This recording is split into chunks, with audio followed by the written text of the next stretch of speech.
আসসালামু আলাইকুম। একজন রোগী আমাদের কাছে আসছিল। তার বুকে প্রচন্ড ব্যথা। তো তার বুকে ব্যথা আমরা জিজ্ঞাসা করলাম যে, "আপনার যে বুকে ব্যথা, আপনি আঙ্গুল দিয়ে দেখান তো আপনার বুকের কোন জায়গায় ব্যথা?" সে বলল যে, "আমার সমস্ত বুকে এরকম চাপ দিয়ে যেন মনে হচ্ছে যেন ৫০ কেজি ৮০ কেজি ওজনের কোনো পাথর আমার বুকে রাখা হইছে। চাপ দিয়ে ধরে আছে। সে আঙ্গুল দিয়ে দেখাইতে পারে নাই।" আমরা জিজ্ঞাসা করলাম যে, "আপনার এই ব্যথাটা কি কোন দিকে হাঁটাহাঁটি করে বা কোন দিকে যায়?" সে বলল, আমার এই ব্যথাটা আমার বাম হাতের দিকে যায়।" আমরা একটা প্রশ্ন করলাম যে, "আপনার এই ব্যথা কত সময় ধরে আছে?" সে বলল যে, "প্রায় ৪-৫ ঘন্টা যাবত তার ব্যথা হচ্ছে এরকম।"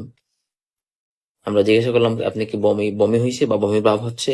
সে বলল, "বমি করছে ২-৩ বার অলরেডি।" তাহলে আমরা মোটামুটি তার এই হিস্ট্রি নিয়ে বুঝে ফেললাম যে তার myocardial infarction, MI, heart attack যেটাকে বলি আমরা বাংলায়, তার হার্ট অ্যাটাকের লক্ষণ পাওয়া যাচ্ছে। তো তাকে আমরা ইমিডিয়েটলি সিসিউতে অ্যাডমিশন দিলাম। সিসিউতে অ্যাডমিট করে তাকে ওই অনুযায়ী এমআই এর ম্যানেজমেন্ট দেওয়া হলো।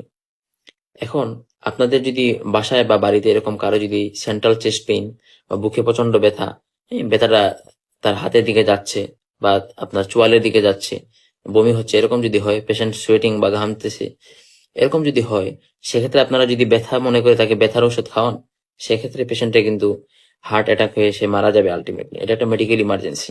আপনাকে ইমিডিয়েটলি তার এমআই এর ম্যানেজমেন্ট করতে হবে। আপনারা কি করবেন? এরকম যদি হয় কোনো পেশেন্ট আপনার বাড়িতে কোনো রুগীর, সেক্ষেত্রে আপনারা ৪টা অ্যাসপিরিন এবং ৪টা ক্লোভিডোগ্রেল একসাথে ৮টা ট্যাবলেট তাকে খাওয়াইয়ে তাড়াতাড়ি দ্রুত হসপিটাল নিয়ে আসবেন।